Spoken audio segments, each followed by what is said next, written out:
The second hand on the wall clock above the time cards moved like it had somewhere better to be. Marcus Webb watched it anyway, because in 4 minutes the after-school program at Liberty Lane Elementary would close its doors, and his daughter Ruthie would be standing by the front desk with her backpack on both shoulders, checking every car that pulled into the lot, and finding out, one more time, that it wasn't his.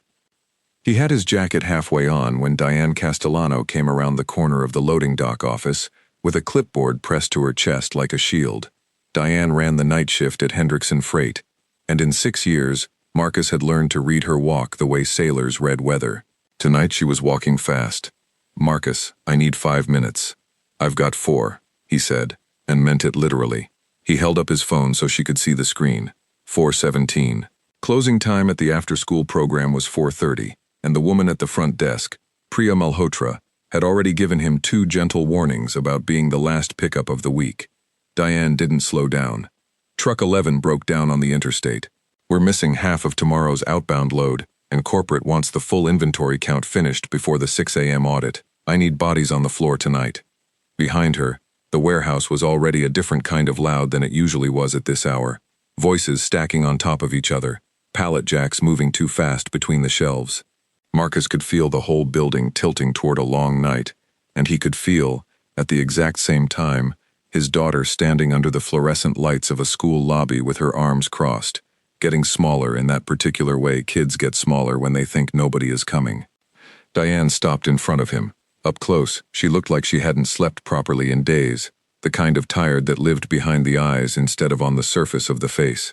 "Do you want to stay tonight?" she asked. It wasn't really a question, not in the way questions are supposed to leave room for an answer. It was the kind of thing supervisors said when they already needed the answer to be yes, dressed up as a choice, so nobody could say later that they hadn't been asked nicely. Marcus looked at his phone again. 4:19. He did the math he had gotten fast at doing over the last 14 months. The math that single parents learn whether they want to or not. Bus didn't run this late. His car was the only ride. Priya closed the doors at 4:30 sharp because the building had rules about staff hours, and after that, the only number on file was his. He thought about lying. He thought about saying he could stay an hour, maybe 2, and finding some way to make the math work anyway, the way he always tried to make the math work, usually by taking something out of his own sleep or his own dinner or his own 10 minutes of sitting quietly that he never actually got.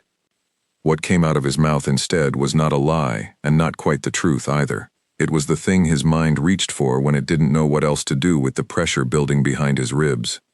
"Depends," he said. "Does staying come with a note for my kid explaining why her dad's a deadbeat?" For a second, nobody on the dock said anything. Then Greg Donovan, 2 pallets over, barked out a laugh that was too loud for the joke, the kind of laugh that fills a silence because nobody knows what else to put there.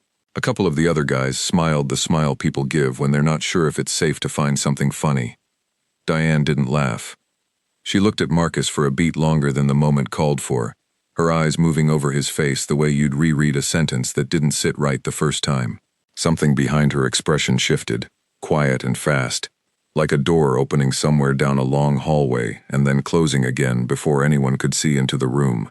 "Go get your daughter," she said. That was all. No explanation, no apology, nothing that explained the look on her face or the strange new softness in her voice. Marcus didn't wait around to figure it out. He grabbed his keys off the hook by the time clock and was out the side door before the second hand finished another full lap. The drive to Liberty Lane Elementary took 11 minutes on a good night, and Marcus made it in 9, running 2 yellow lights that were closer to red than he wanted to admit. When he pulled into the lot, Ruthie was sitting on the bench outside the front doors, her backpack on her lap now instead of her shoulders, swinging her legs in that steady rhythm she did when she was trying not to think about something. Priya was standing nearby with her arms crossed, not unkind, just tired in the way that people get when their job is mostly about waiting for other people to show up. "Cutting it close again, Mr. Webb," she said. "I know. I'm sorry." He meant it every time he said it, which somehow made it feel worse, not better, like apologizing was just another thing he was good at, without it actually fixing anything. Ruthie hopped off the bench and walked toward him at a pace that wasn't quite a run, the careful pace of a kid who had learned not to get her hopes up too fast in case the car in the lot belonged to somebody else's father. When she reached him, she didn't say anything about being the last one again. She never did. She just looped her hand into his and said, "Can we get the orange chicken? The kind from the place with the dragon on the sign." And just like that, the day reset itself around something small and manageable, something that had nothing to do with broken trucks or missing inventory or audits at 6 in the morning. In the car, with Ruthie buckled in the back seat narrating an entire episode of a cartoon she had watched 3 times already, Marcus's phone buzzed against the cup holder. A text from Diane. He almost didn't look at it at a red light, but the light was long, and the screen was right there. It said only this: "Don't worry about tonight, we'll cover it." He read it twice. 6 years on that dock, and he had never once seen Diane Castellano say a problem would take care of itself. She tracked every missing pallet like it owed her money. A broken truck and a 6 a.m. audit were exactly the kind of crisis that would normally have her standing on the floor at midnight, counting boxes herself rather than let a number come up short. "We'll cover it." Marcus didn't know what to do with that, so he did what he always did with things he didn't know what to do with. He put his phone face down on the seat, turned up the radio a little, and let his daughter's voice fill the car instead. The dragon on the sign, the orange chicken, the small, bright, ordinary things that made up the actual shape of his life, underneath everything else. He didn't think about the joke again that night, or about the laugh on the dock that had landed too loud, or about the particular way Diane had looked at him like she'd caught sight of something she recognized. He didn't think about any of it because he had learned, somewhere over the last 14 months, not to look too closely at the cracks in his own routine. Looking too closely meant feeling them, and feeling them meant slowing down, and slowing down was not something he could afford. What he didn't know yet, sitting in the drive-through line with his daughter laughing in the back seat over a cartoon dog, was that one offhand line on a loading dock had already started something he couldn't take back. Diane Castellano had heard those 9 words and recognized every single one of them, not because she had read about people like him, but because she had been one, a long time ago, in a life she didn't talk about at work and rarely talked about anywhere at all. That recognition was already moving through the warehouse behind him, quiet and small, the way the most important changes in a person's life often start. Not with an announcement, not with a meeting, just a supervisor standing alone on an empty dock at 5 in the evening, staring at a clipboard she wasn't really reading, turning one sentence over and over in her mind. "Depends. Does staying come with a note for my kid explaining why her dad's a deadbeat?" She knew exactly what kind of joke that was. She had made jokes like it herself, years ago, back when her own children were small, and her own nights were a constant negotiation between a job that never stopped needing her and 2 kids who needed her more. She knew the particular shape of a joke that wasn't really a joke, the kind people build out of exhaustion because saying the real sentence out loud, "I am barely holding this together," is somehow harder than making a room full of strangers laugh at your own expense. Diane didn't say any of that to anyone that night. She simply picked up her clipboard, walked back onto the warehouse floor, and started rearranging the night's work in a way that no one on the crew would notice until much later, when the pattern became impossible to ignore. For Marcus, the night ended the way most nights ended. Bath time, 2 chapters of a book about a dragon who was afraid of fire, the particular silence of a house once a child finally falls asleep. He sat at the kitchen table afterward with a cup of coffee he didn't really want, replaying his own joke in his head without quite knowing why it wouldn't leave him alone. He had made that kind of joke 100 times before. He had never once had anyone look back at him the way Diane had. He didn't know it yet, but that look was the beginning of the only thing in 14 exhausting months that was about to make his life easier instead of harder, and it had started with 9 words he never meant for anyone to actually hear. 14 months earlier, the house had been louder. Not in a bad way. Marcus could still remember exactly what it sounded like. The particular chaos of 2 adults dividing up a single evening between work calls and homework, and a toddler who refused to eat anything that touched another food on her plate. He didn't let himself remember it often, because remembering a house that used to be full was a different kind of work than living in a house that wasn't, and he only had so many hours in a day to spend on either one. Ruthie's mother, Holly, had left on a Tuesday, which Marcus found almost funny in a way he never said out loud, because Tuesdays had always been the most ordinary day of his week, the day nothing important ever happened. She left a note, not a cruel one, just a tired one, the kind of note written by someone who had run out of whatever it takes to stay in a life that no longer fit. She said she needed to find herself. She said she would call. She did call, twice, in the first month, And then the calls thinned out the way water thins out when you keep adding more of it to the same small amount of juice, until eventually there was nothing left in the glass that tasted like anything at all. Marcus didn't tell people the whole story. At work, he told it the way he told most hard things, by making it smaller than it was. Kid's mom's not really in the picture right now. It's just me and Ruthie. People nodded and moved on, the way people do, because a sentence delivered without weight rarely gets picked up and carried any further. What people on the dock saw instead was the version of Marcus that showed up at work every day with a joke ready, the guy who could make a delayed shipment funny, who turned a broken forklift into a 5-minute bit that had half the warehouse laughing by lunch. They liked that version of him. They counted on it. Some mornings, Marcus suspected that version of him was the only reason anyone noticed he was there at all. The funny guy on Dock 3. Good for a one-liner. Easy to work next to. Easy to forget.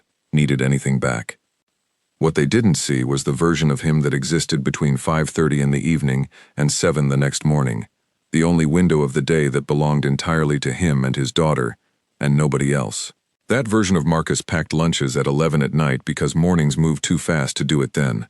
That version of Marcus learned to braid hair from a video on his phone because Ruthie had cried once, just once, when he couldn't get it right, and he had promised himself it would never happen again.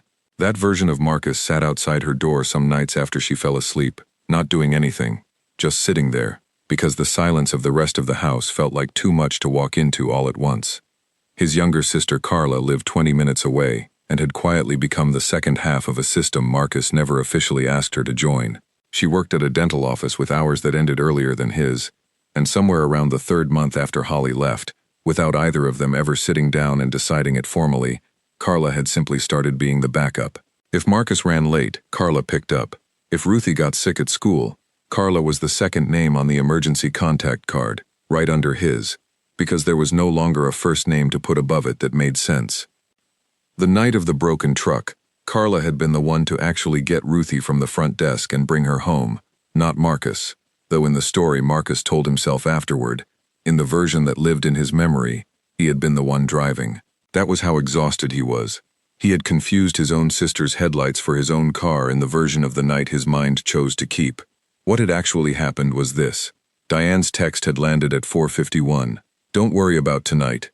We'll cover it. Marcus, still standing in the school parking lot with his phone in his hand, had immediately called Carla, who picked up on the second ring the way she always did, like she somehow knew before the phone even rang that this was going to be one of those calls. I think I just got told to go home, Marcus said, still not quite believing it. Then go home, Carla said. Don't overthink free time, Marcus. You don't get enough of it to waste any of it being suspicious. He didn't go straight home, though. He went and picked up Ruthie himself, after all, because some habits don't let go that easily, and because some part of him needed to see her small face turn toward the car and recognize it before he could believe the night was actually, unexpectedly, his. They got the orange chicken. They watched the dragon cartoon a 4th time. Marcus gave her a bath and let the bath run a little longer than usual, because there was no clock pressing against the back of his neck for once. No warehouse waiting for him to finish, so he could clock back in for another 6 hours. He read 2 chapters instead of 1. He sat outside her door afterward, same as always, except this time the silence on the other side of it didn't feel quite as heavy. When he finally came downstairs, he found a sandwich on the counter, peanut butter on white bread, cut into 2 uneven triangles, with a sticky note next to it in Carla's handwriting. Eat something. You forget. Love you, idiot. He had forgotten. He always forgot. Somewhere between the moment Ruthie's plate was full and the moment her teeth were brushed, that his own plate had stayed empty the entire time. It wasn't dramatic. It wasn't a tragedy. It was just one more small thing that fell off the edge of a day that didn't have room for it, the way his own dinner had been falling off the edge of most days for the better part of a year. He ate the sandwich standing up at the counter, and it was, without exaggeration, one of the better things that had happened to him that week, which told him something about the shape his weeks had taken that he didn't particularly want to look at directly. At Hendrickson Freight, Diane Castellano had grown up on shift work the way some people grow up on a family farm. It was simply in the soil of her life from the start. Her own mother had worked nights at a hospital laundry facility, and Diane had spent half her childhood being raised by whichever neighbor happened to be home, learning early that love and presence were not always the same thing, that a parent could be entirely devoted to you and still miss every single school play, because the math of survival didn't leave room for plays. She had become a mother herself at 23, 2 kids born close together, a husband who worked construction and traveled more than he was home. For nearly a decade, Diane had lived the exact math Marcus was living now, the bus schedule math, the who covers what math, the math of standing in a parking lot doing arithmetic with minutes instead of numbers. Her kids were grown now, one in college on the coast, one working an office job 2 states over, and most days Diane didn't think much about those years at all.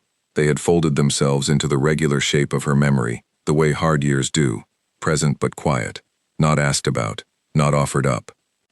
The joke on the dock had pulled all of it back out at once, fast and uninvited, the way certain sentences do when they land exactly on the spot where you used to hurt. Does staying come with a note for my kid explaining why her dad's a deadbeat? Diane had said almost the identical sentence once, 22 years earlier, to a different supervisor, in a different warehouse, on a night when her own daughter had been the one waiting at a daycare that closed at 5 sharp. She remembered the supervisor's response with a clarity that surprised her, the flat, unbothered shrug, the way he had simply said, "Well, figure it out," and gone back to his clipboard, leaving her standing there with the distinct feeling that the joke had revealed something true about her life, and that nobody in the room had thought it worth catching. She was not going to be that supervisor. She decided that standing alone on the dock after Marcus left, turning the sentence over in her mind, and the decision arrived with more certainty than most decisions she made in a given week. More certainty, honestly, than she could fully explain even to herself. It would have been simple enough to just give Marcus the one night off and call it even. Instead, over the following days, Diane began quietly studying the shift schedule the way she normally only studied inventory sheets, looking for patterns she had apparently never thought to look for before. She found that Marcus had been the default pick for late coverage more often than any other employee on the floor, not because anyone had decided that on purpose, but because he never said no, and people who never say no slowly become the answer to every scheduling problem nobody else wants to solve. She found 3 other names on the crew in similar situations: a single mother named Teresa who picked up her son from a cousin's house every night, a young guy named Owen Brandt who was the only one home for his disabled grandfather most evenings, a quiet woman named Priscilla who Diane hadn't even realized had 2 younger siblings she was raising on her own after their parents passed. None of them had ever said anything about it out loud. None of them had ever needed to. The warehouse simply ran on the assumption that everyone's evening hours belonged to Hendrickson Freight first, and to anything else second, an assumption nobody had written down anywhere but that shaped every late shift schedule for years. Diane started making small adjustments, nothing announced, nothing official, the kind of changes that look like simple operational tweaks on paper and mean something else entirely to the people living inside them. She moved the heaviest late coverage rotations toward employees without kids at home. She built in a standing rule, unwritten but consistent, that anyone with an evening pickup got first priority for the early end of shift, whenever the schedule allowed it. She did not call a meeting about it. She did not put up a memo. She simply did it, quietly, the way some of the most important decisions in a workplace get made, by one person deciding that something small mattered enough to change, without waiting for permission to care. Marcus noticed the schedule shifting before he understood why. For 2 straight weeks he wasn't picked for late coverage at all, not once, which was unusual enough that he mentioned it to Greg Donovan on a smoke break, half joking, asking if he'd somehow gotten on Diane's bad side. Other way around, Greg said. Teresa was saying the same thing. None of us with kids waiting somewhere have gotten stuck late in weeks. You notice that? Marcus hadn't noticed, not consciously, though looking back at his last several pickups, he realized he hadn't run a single yellow light in 2 weeks. He hadn't had to. He had been getting to Liberty Lane Elementary with time to spare, early enough that twice he had actually beaten Ruthie outside, standing by the front doors before she even came through them, watching her face do the thing it did when she spotted him waiting instead of the other way around. It was such a small thing. It shouldn't have mattered as much as it did, but Marcus found himself thinking about it more than once that week, turning it over the way you turn over a coin you found on the sidewalk, wondering where it had actually come from and whether it meant anything, or whether you were just looking for meaning in something that was really just chance. He didn't ask Diane about it directly, Some part of him sensed, without being able to explain why, that asking would somehow break whatever quiet thing was happening, the way naming certain kinds of kindness too loudly can sometimes make the person offering it pull back, embarrassed to be caught in the act of caring. So he didn't say anything. He just kept showing up, kept making his jokes on the dock, kept being the funny guy who turned broken equipment into bits and missed shipments into punchlines, while underneath all of it, quietly, his evenings had started arriving a little easier than they used to, for reasons he hadn't yet put fully into words. He had no way of knowing that the changes weren't random, or that they traced back directly to 9 words he had said without thinking, standing on a loading dock with his jacket half on and a clock running out behind him. He had no way of knowing that somewhere on the other side of the building, a woman who rarely talked about her own past had recognized something of herself in him and decided, without telling anyone, that she was going to do something about it. All Marcus knew was that for the first time in over a year, his evenings had started to feel less like a sprint and more like something he might actually be able to keep doing for a while. He didn't examine it too closely. He had learned not to examine good things too closely, the same way he had learned not to examine bad things too closely, because both habits came from the same place, a quiet fear that looking directly at anything for too long might make it disappear. 3 weeks after the broken truck, Hendrickson Freight brought in a corporate auditor named Nathan Cole to review the warehouse's labor scheduling, a routine visit that happened once a year and usually meant very little to anyone working the floor. Nathan walked the building with a tablet in his hand, asking questions about throughput and overtime costs, and at some point in the middle of the second hour, he stopped in front of the scheduling board outside Diane's office and frowned at it, the way people frown at numbers that don't match the story they expected to see. "Your overtime distribution looks unusual," he said. "It's concentrated almost entirely among a small group of employees without dependents. That's actually good for liability, but I'm curious how it happened. Most warehouses I audit, overtime gets spread however it falls." Diane, who had been waiting for someone to eventually ask this question and had a careful answer ready, said simply, "I built the rotation around operational reliability. Employees without competing obligations tend to have more flexible availability for last-minute coverage. It reduces the risk of no-shows." It was true, technically. It was also not the real reason, and both Diane and the truth of the matter knew it, even if Nathan Cole walked away satisfied with an answer that fit neatly into a spreadsheet column. Marcus didn't hear about the audit conversation, not directly, not for a while. What he noticed instead, over those same 3 weeks, was a series of small kindnesses that had started arriving with a regularity that no longer felt like coincidence.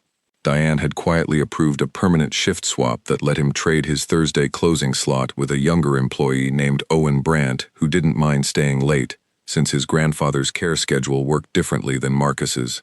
Diane had also stopped assigning him to the rotation that covered the first hour of opening, which used to mean he had to drop Ruthie at school nearly 40 minutes before the doors opened and leave her waiting in a hallway with a teacher who arrived early out of pity rather than obligation. None of it came with an explanation. None of it came with a conversation.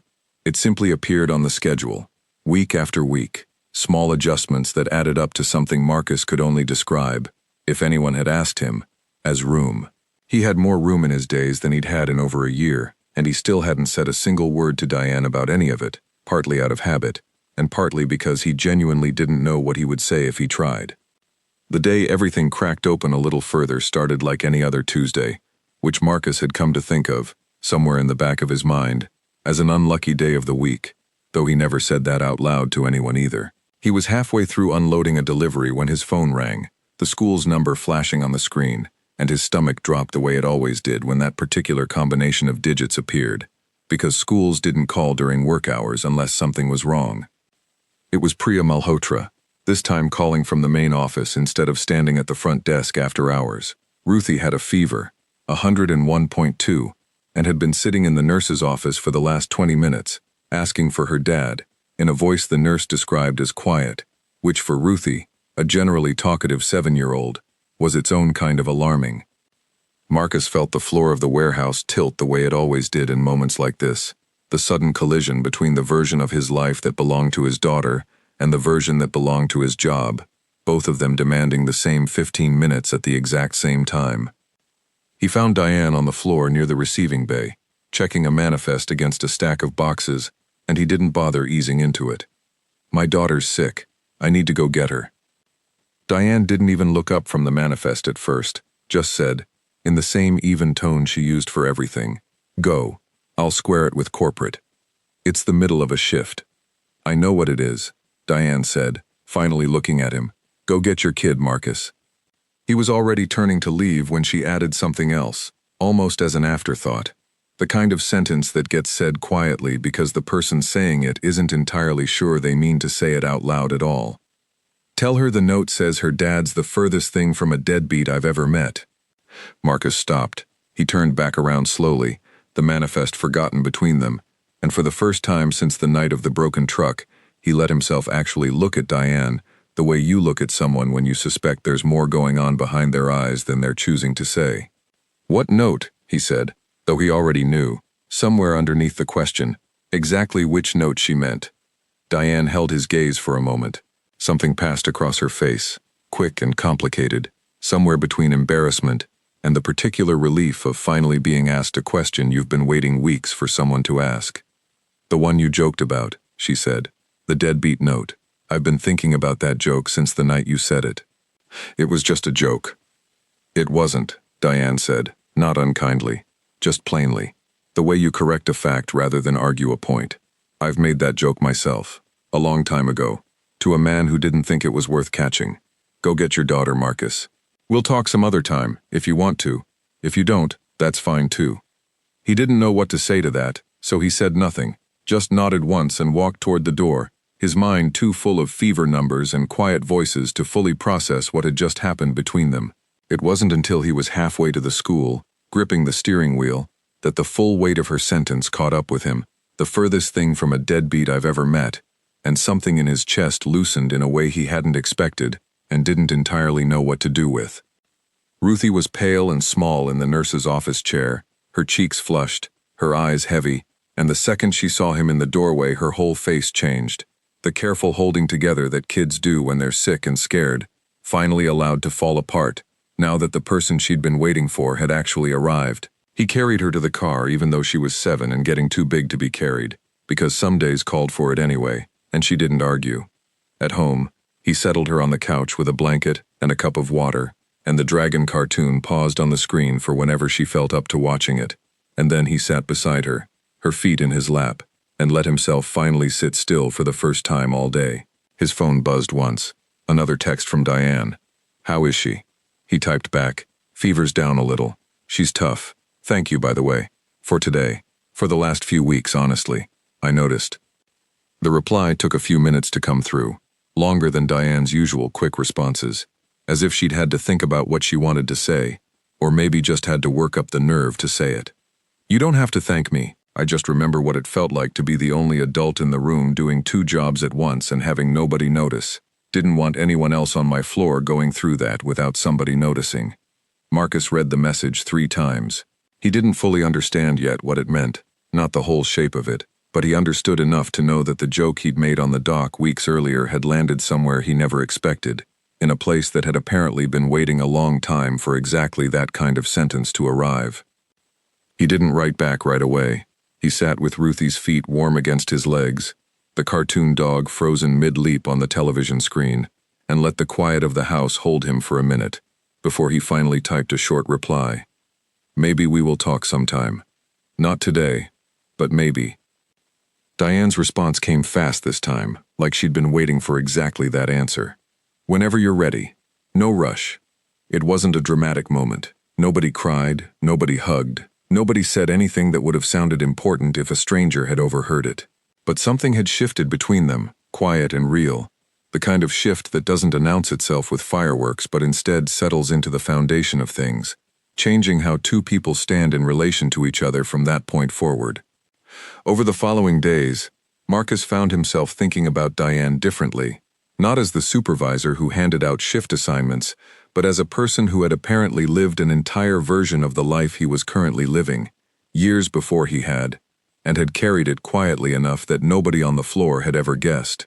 He wondered what her kids were like now. He wondered what her nights had looked like back then, whether she'd had a Carla of her own, whether she'd ever stood in a parking lot doing the same desperate arithmetic he did almost every day. He didn't ask her directly, not yet. There would be time for that, he sensed, though he couldn't have said exactly how he knew it. For now, it was enough to notice the small, steady shape of what had changed, his schedule lighter, his evenings longer, his daughter's fever finally breaking sometime around midnight while he sat beside her bed with a damp washcloth, and the kind of quiet gratitude that doesn't need an audience to be real. What neither of them could have predicted yet was how quickly the quiet arrangement between them was about to stop being quiet at all, or how a routine mistake in the payroll system, of all things, was going to drag the entire pattern out into the open in front of the whole warehouse crew, whether Diane was ready for that or not.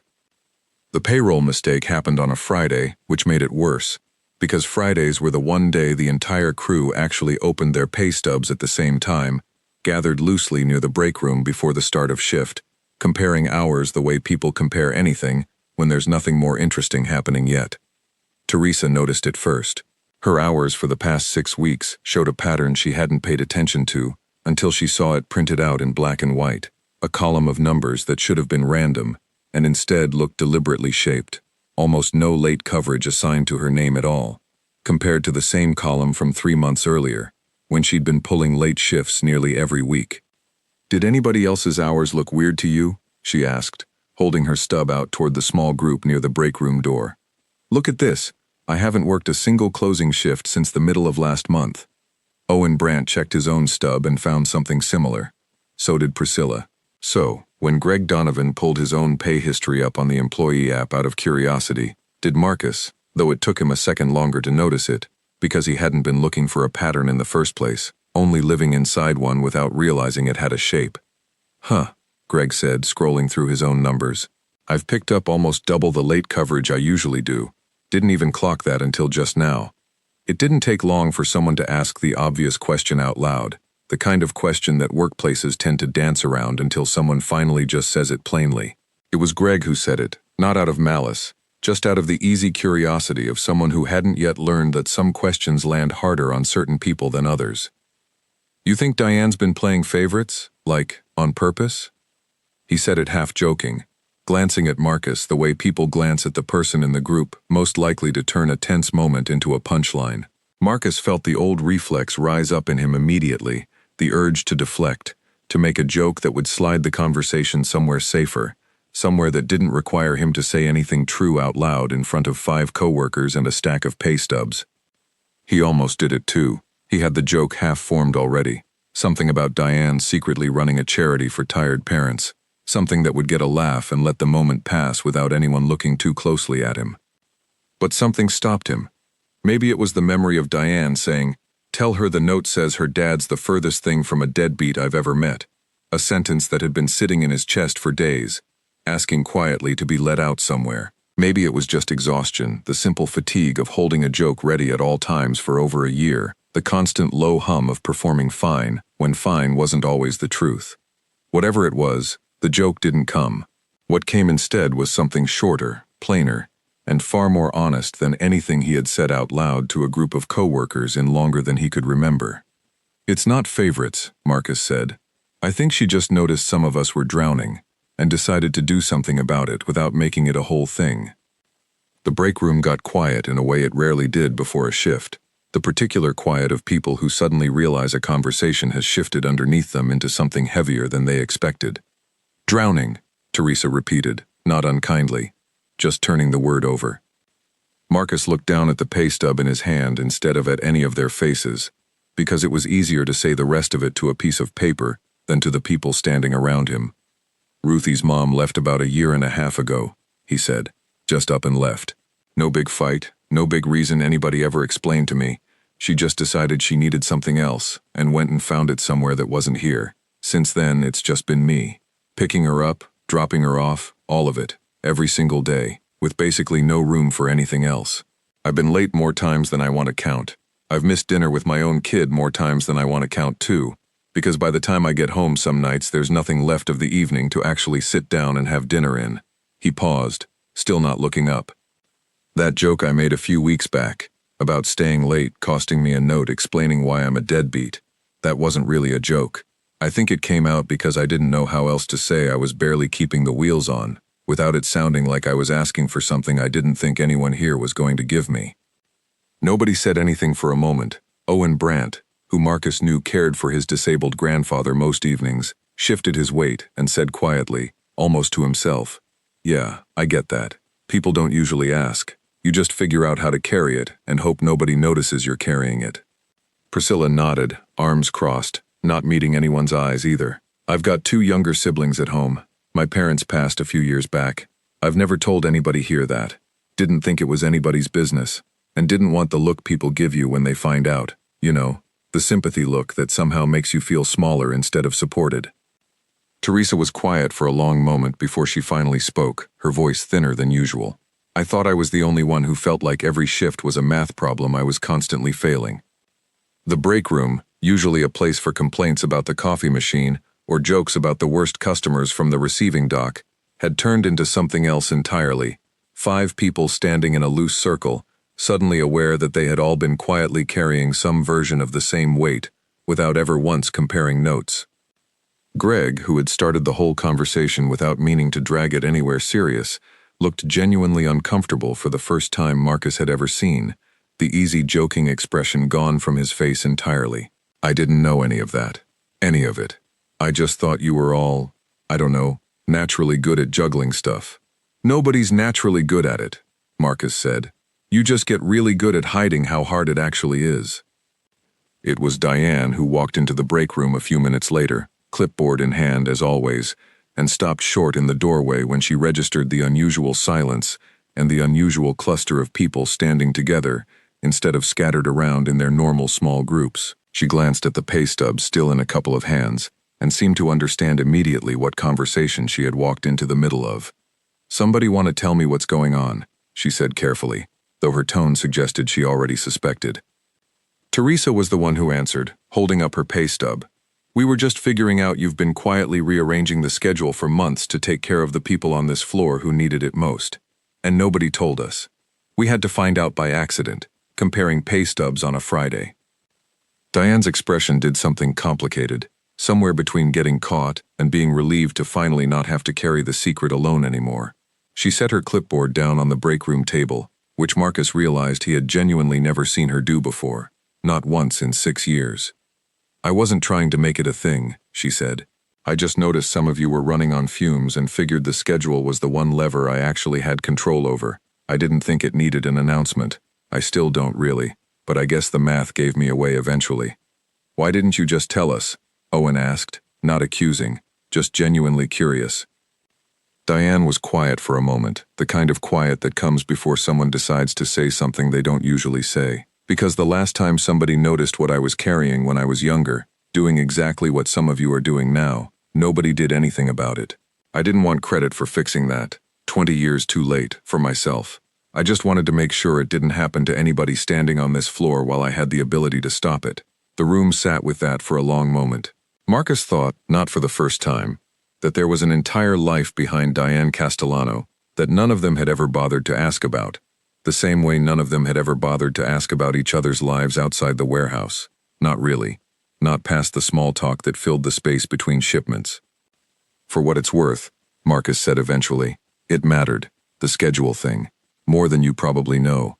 Diane nodded once, the closest thing to acknowledgement she seemed willing to give in front of the group, and picked her clipboard back up, like the moment had run its natural course, and it was time to get back to the actual work of the day. "Shift starts in 10 minutes, she said, and the warehouse swallowed the conversation back into its usual rhythm of forklifts and pallet counts and radio chatter, the way warehouses do, busy enough that feelings rarely got the chance to sit in the open air for very long. But something had changed, all the same, in the quiet space underneath the noise. The 5 of them, Marcus, Teresa, Owen, Priscilla, even Greg in his own way, walked out onto the floor that morning carrying something lighter than they had carried in a long time, the simple, almost unfamiliar relief of being known by the people standing next to you, instead of just being tolerated by them. It wasn't a fix for everything. Marcus still went home that night to an empty side of the bed and a daughter who sometimes asked, out of nowhere, when her mom was coming back, a question he never had a fully satisfying answer for. The hard parts of his life hadn't disappeared because 5 coworkers and a supervisor finally said some honest things out loud in a break room on a Friday morning. But something had shifted in how heavy those hard parts felt to carry. And that, Marcus was starting to understand, might end up mattering more than he expected. By late autumn, something had settled into place at Hendrickson Freight that none of them had planned, and none of them could have written down as an official policy, even if they had tried. It started small, the way most lasting things do. Teresa began quietly offering to trade shifts with Owen on the nights his grandfather had doctor's appointments, without anyone asking her to, simply because she knew now what those evenings cost him and didn't want him carrying it alone.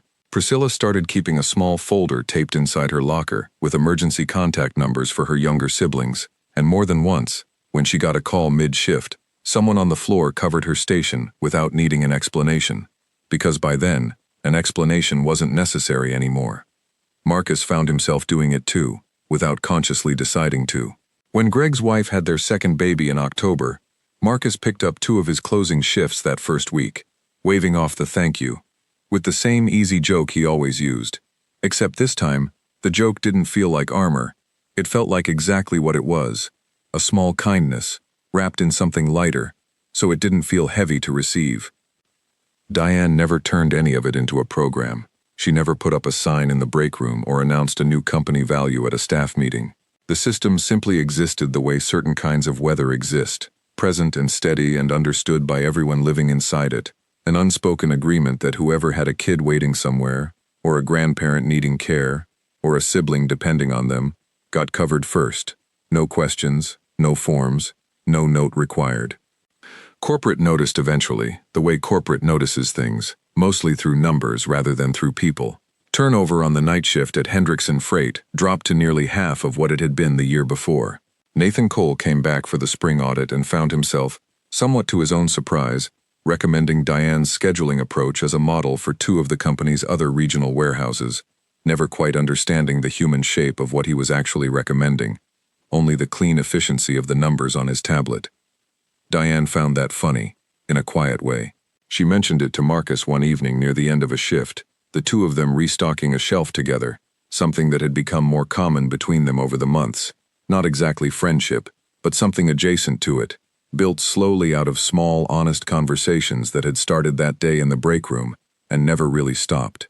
They want to turn it into a policy, she said. Put it in a manual somewhere. I don't think that's really how it works, but I suppose if it gets more places to do something like it, I won't argue. You could tell them the truth, Marcus said, that it started because a guy on Dock 3 made a bad joke and you happened to actually be listening. Diane smiled at that. A small, real smile, not the polite kind she usually gave on the floor. Maybe I will. Might confuse them more than it helps. It was around that time that Marcus finally asked her the question he'd been carrying since the day of Ruthie's fever, the one about her own kids, her own younger years, the life she'd lived before she became the supervisor who quietly rearranged a schedule to spare other people what she'd once gone through herself. Diane told him, in pieces, over a few different evenings, the way people tell the parts of their life that still cost something to say out loud. She told him about her own mother, the hospital laundry shifts, the patchwork childhood spent being raised by whichever neighbor happened to be available. She told him about being 23 with 2 small children and a husband who was rarely home, about the supervisor who had shrugged off her own version of the deadbeat joke decades earlier without a second thought. She told him her daughter was finishing a degree on the West Coast, and her son worked an office job 2 states over, and that some weeks she barely heard from either of them, not out of any falling out, just the ordinary distance that grows between parents and grown children once survival mode finally lifts and everyone gets to breathe again. I think I spent so many years just getting us through the day that I never had the energy left to build anything past that, she said. We made it. That part I'm proud of. But I look at you with Ruthie sometimes and I think, I hope you get more than just making it through. I hope you get the part after that too. Marcus thought about that conversation a lot in the weeks that followed, turning it over the way he'd once turned over her unexpected kindness on the night of the broken truck, trying to understand the full shape of what she meant. He started doing things he hadn't made time for in over a year. Small things, nothing dramatic. He signed Ruthie up for a Saturday morning art class she'd been asking about for months. He started cooking actual dinners again instead of whatever came fastest out of a box, badly at first. his sister Carla teasing him relentlessly over a particularly disastrous attempt at roast chicken that ended up feeding mostly the smoke detector, but getting a little better each week, the kitchen slowly turning back into a room that smelled like something other than reheated leftovers. He still made jokes on the dock. That part of him hadn't disappeared, and he didn't want it to, because some things about a person are simply true and worth keeping. But the jokes landed differently now, lighter somehow, less like a wall built to keep people from looking too closely, and more like an actual invitation to laugh together at the genuinely absurd parts of a hard life, the kind of humor that comes from people who already know the real story underneath it and have chosen to laugh anyway, together, instead of alone. One Friday afternoon in early spring, almost exactly a year after the night of the broken truck, Marcus pulled into the Liberty Lane Elementary parking lot, 15 minutes before pickup ended, the way he almost always did now. Ruthie came out the front doors at a full run instead of her old careful walk, her backpack bouncing against her shoulders, a drawing clutched in one hand that she'd clearly been waiting all day to show him. It was a picture of their house, drawn in the particular confident scribble of an 8-year-old who has decided exactly how the world should look and isn't interested in anyone's opinion otherwise. 2 stick figures stood in front of it, one tall, one small, holding hands. In the corner, in careful, deliberate letters, she had written, "My dad, the funniest one." Marcus looked at the drawing for a long moment in the parking lot, the engine idling, the late afternoon light doing something soft and gold across the windshield, and found that he didn't have a joke ready for the particular feeling sitting in his chest just then, which had happened so rarely over the past year that it almost surprised him. "Why are you smiling at nothing?" Ruthie asked, climbing into the back seat and buckling herself in with the brisk efficiency of a kid who had done it 1,000 times.